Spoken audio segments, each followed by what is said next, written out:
Welcome to Motivation at Hand. To know is to know how. Make your foot the foot that counts. Amidst the storms and raging tides of change, where nature's forces rearrange. Superior Court of the District of Columbia. A decision that will impact Umbria. Scientists, steadfast, face perverse disdain. In pursuit of truth, their strength sustain. Atmospheric rivers, fierce and wild. El Nino's dance, ocean and sky guile. In this tempestuous world, they stand defiled. In a high-stakes courtroom battle, renowned climate scientist Dr. Michael Mann is taking on defamation allegations against right-wing author Mark Steyn and policy analyst Rand Simberg.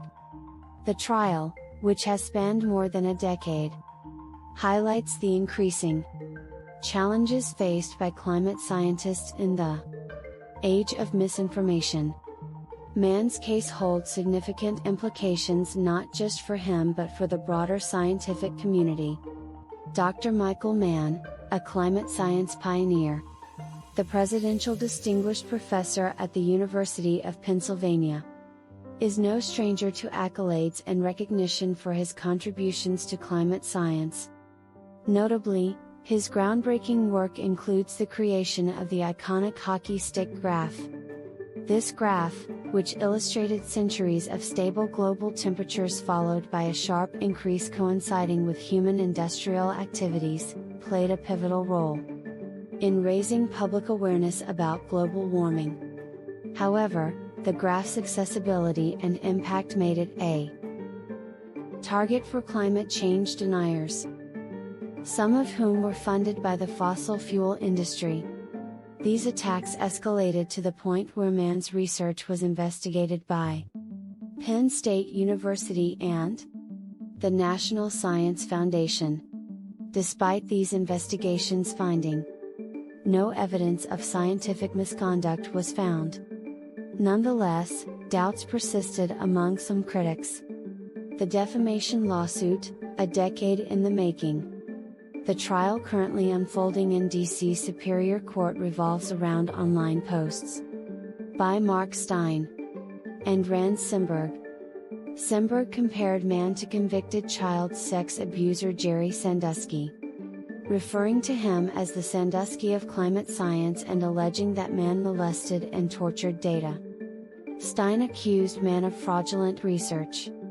Mann filed a defamation lawsuit against the two men, claiming that their false statements damaged his reputation and career.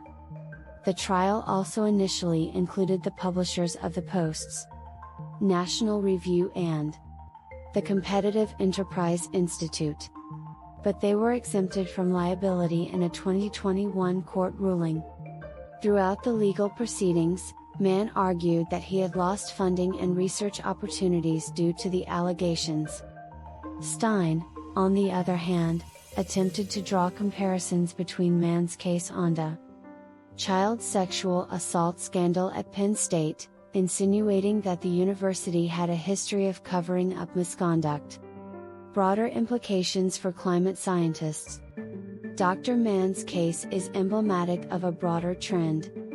According to Lauren Kurtz, Executive Director of the Climate Science Legal Defense Fund, CSLDF, her organization has seen a surge in requests for assistance, with over 50 researchers seeking help in 2023. Notably, many climate scientists, particularly those working in federal agencies, have faced censorship and scrutiny in recent years. The Trump administration's skepticism of climate science and its withdrawal from the Paris Climate Agreement exacerbated the challenges faced by researchers in this field. Moreover, attacks on scientists are not limited to climate science. The COVID-19 pandemic has further intensified the problem, with biomedical scientists now experiencing similar challenges. Young scientists, observing these attacks, may be discouraged from pursuing careers in fields critical to humanity's future. Seeking solutions, beyond lawsuits. while lawsuits like Mann's play a role in defending scientific integrity. Experts like Peter Hotez, a professor at Baylor College of Medicine, believe they are not a sustainable long-term solution. Hotez emphasizes the importance of scientists continuing their vital work in labs, rather than engaging in prolonged legal battles.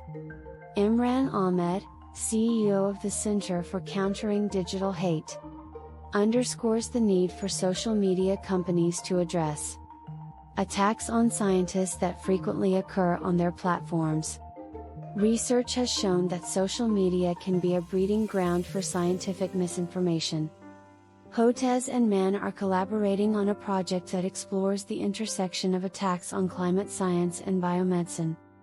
This joint effort seeks to identify strategies to counter these attacks and protect scientific inquiry.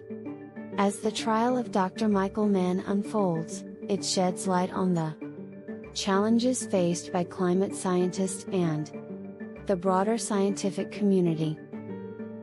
The outcome will not only determine Mann's personal reputation, but also influence the path forward for defending scientific integrity in an era of heightened scrutiny and misinformation. Their knowledge blooms like flowers after rain. In storms and challenges, they bear the strain.